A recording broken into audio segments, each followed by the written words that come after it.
What are the things that you have done that you don't want anyone else to know? Whew. Oh, okay, here we go.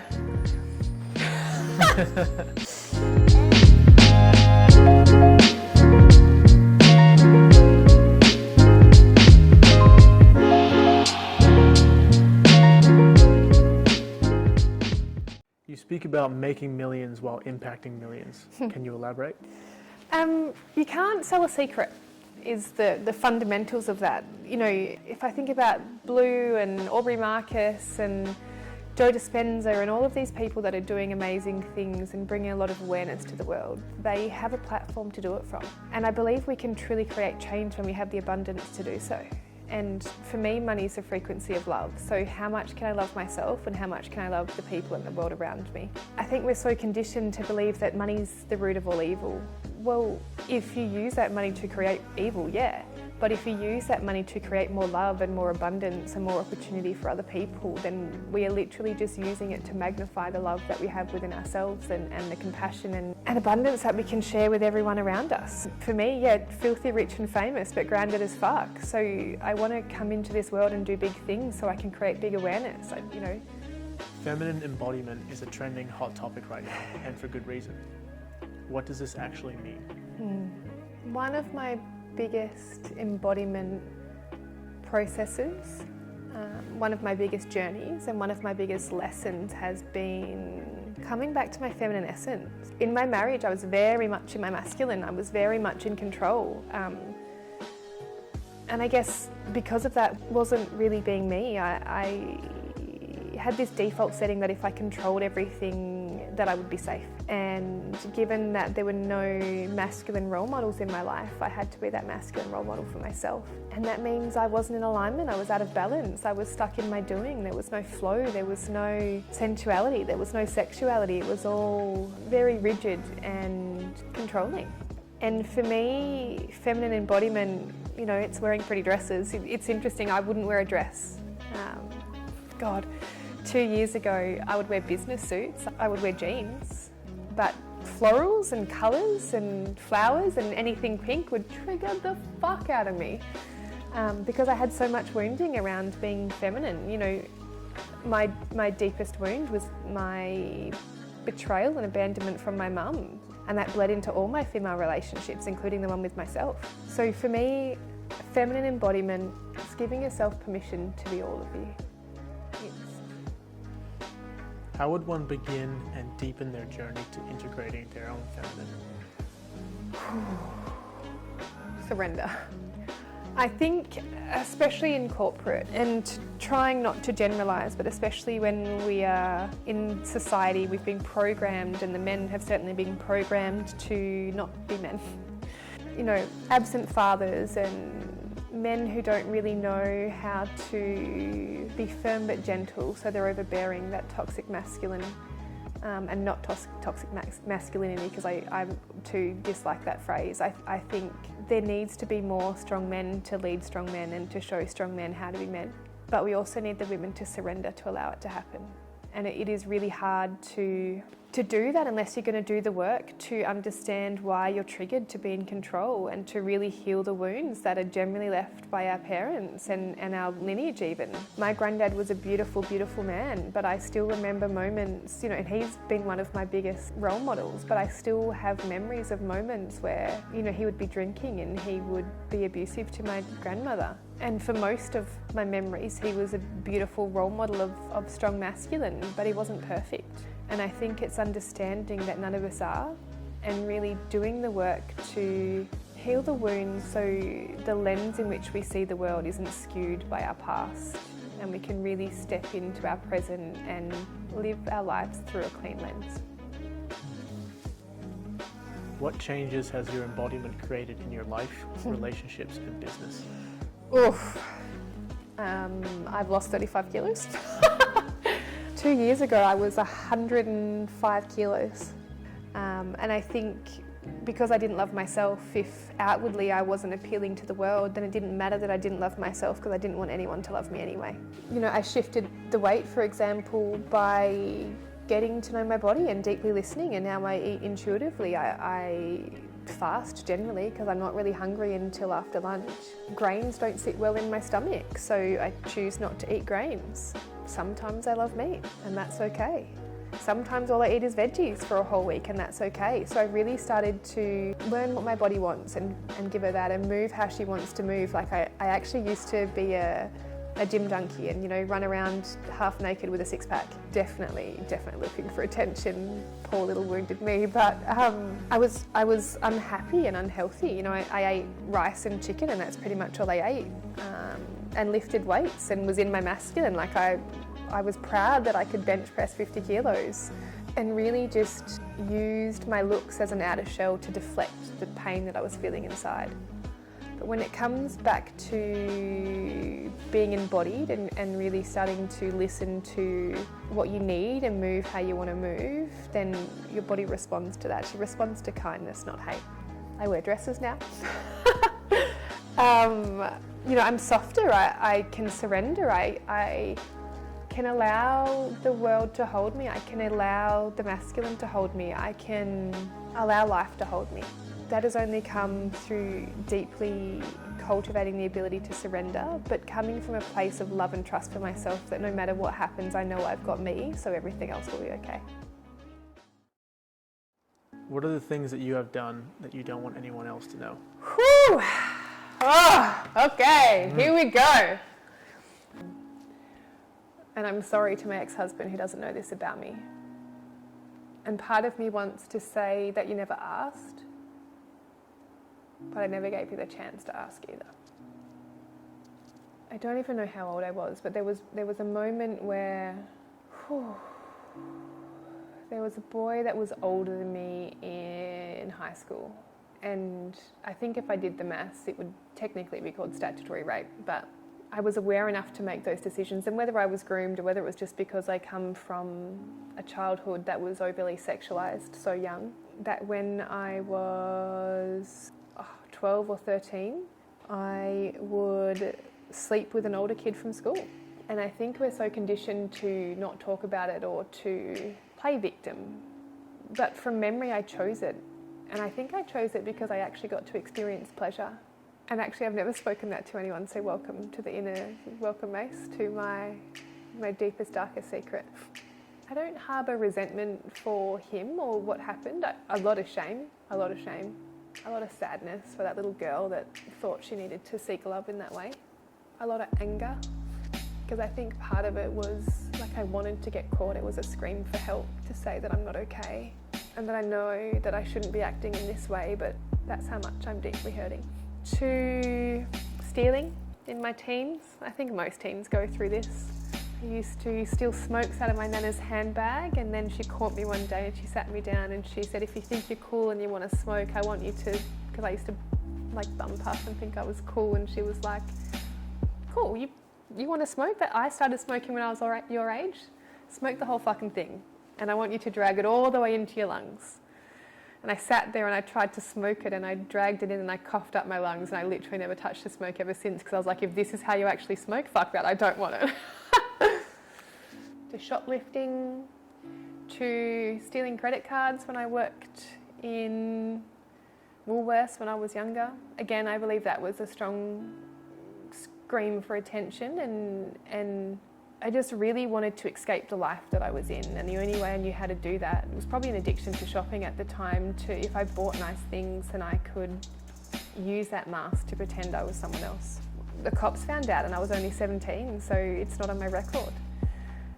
So I could very well bury that for the rest of my life and no one would know, but I think it's important to talk about the pivotal moments where they called me and they said, tell us what happened and why you did it.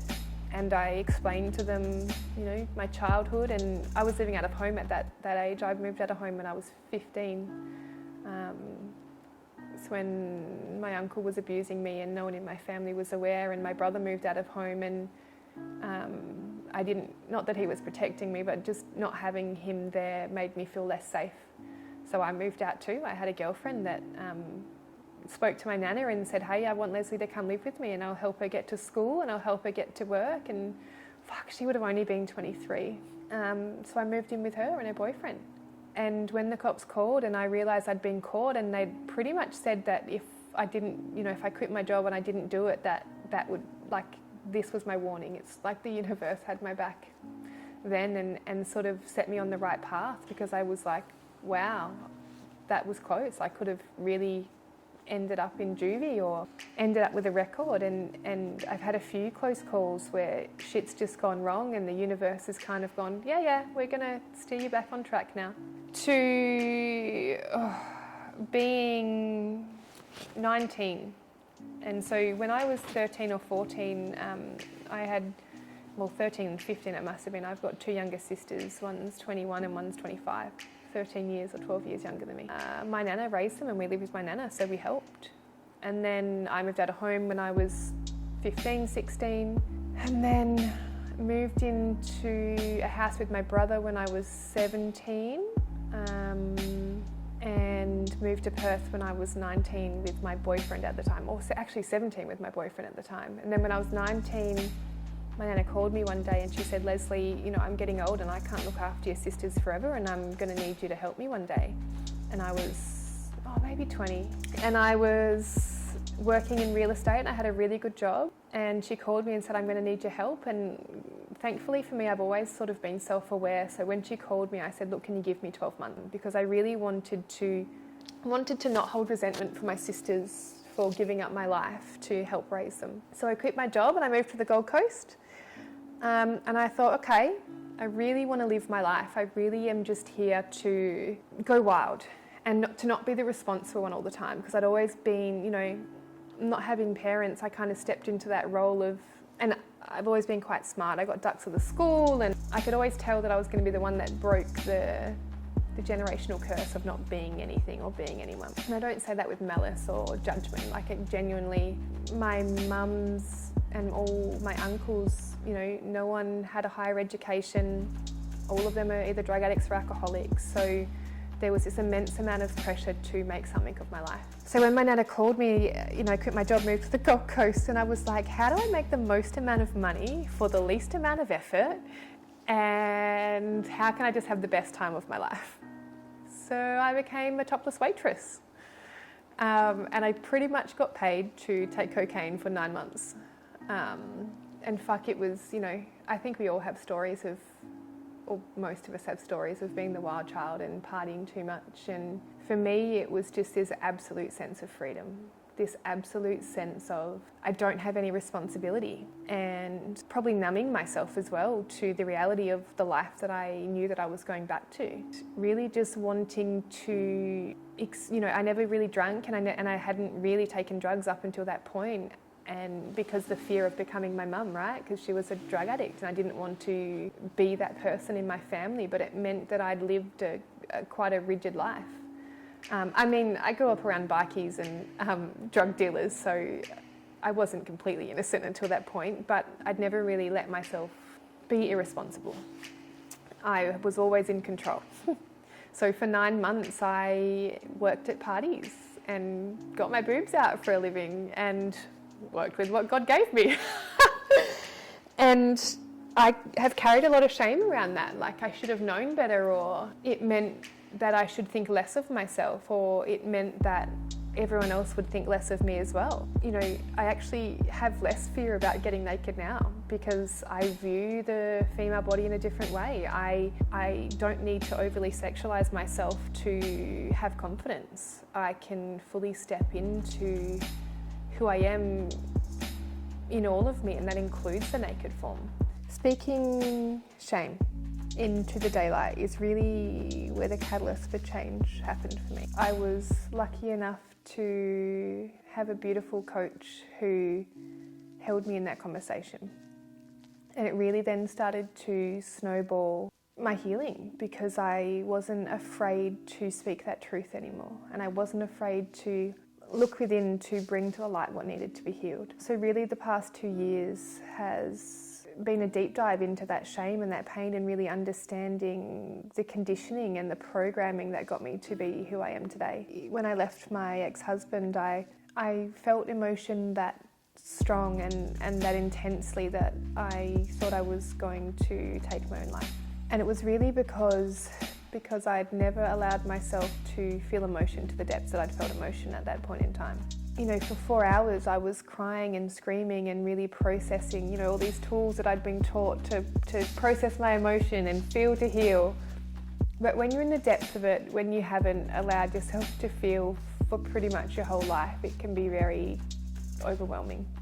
I probably wanted to give up, and there's been many moments where I've wanted to give up over the past 2 years, because shutting myself off emotionally for so long, learning to heal and feel and, you know, letting myself feel anger and sadness means I can feel pleasure and joy. And we can't shut off one aspect of that human experience and expect to feel the good as well. We need the contrast. We're living in a world of polarity.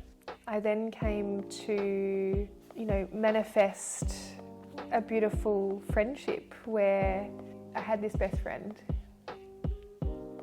and he held me through a lot of my growth and expansion and a lot of my deepest wounding, and allowed me to, you know, my mum wasn't around much when I was younger because she's a drug addict and still is, and has been my whole life.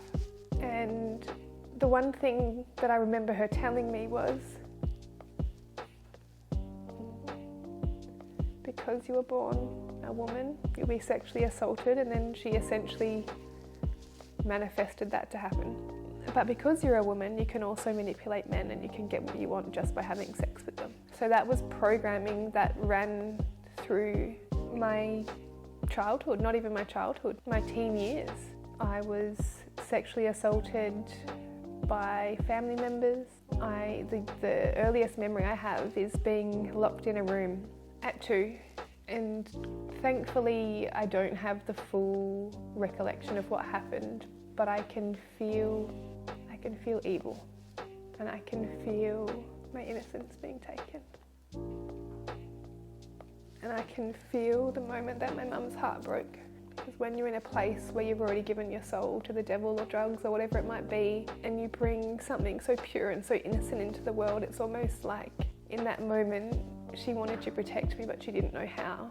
But it was protecting me from her and her demons and her evil. And my dad was never there. So my programming and my story has been that the masculine's never going to save me and the masculine's never going to choose me. So within my journey over the past 2 years, and more recently, I manifested a beautiful friendship. And within that friendship, I realised I'd also manifested the relationship where I'd never be chosen, because that was my core wound. When I came to that realisation, I realised that I created this pain for myself to prove to my programming that I was never going to be chosen, I was never going to be worthy of the masculine's love. I had to let it go. So through that lesson, I came to deeply know if we allow the programming to continue to run, and if we allow the stories to continue to tell us that we're not worthy, and we choose to continue to see ourselves in that light, then that's the program that'll play out. And that was just a reminder that, you know, even though I thought my biggest growth or lesson was in leaving my ex-husband, it was actually choosing myself in every moment from a place of love. And my best friend has been with me through my entire awakening, my entire growth over the past 18 months. Actually 12 months last week. And it was probably one of the hardest decisions I've made to date, because I'd manifested a relationship with so much love and beauty and connection, and in the same breath I'd manifested it, so I had to let it go so I could choose myself in that moment. And that's when I truly knew that what we give energy to, we bring to life.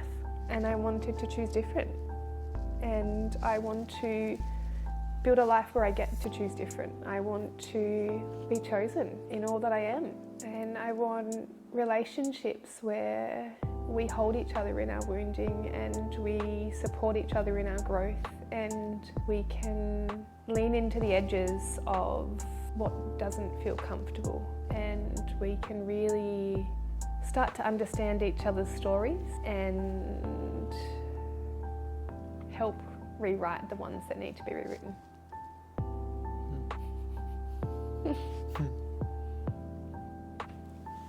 That better have fucking recorded.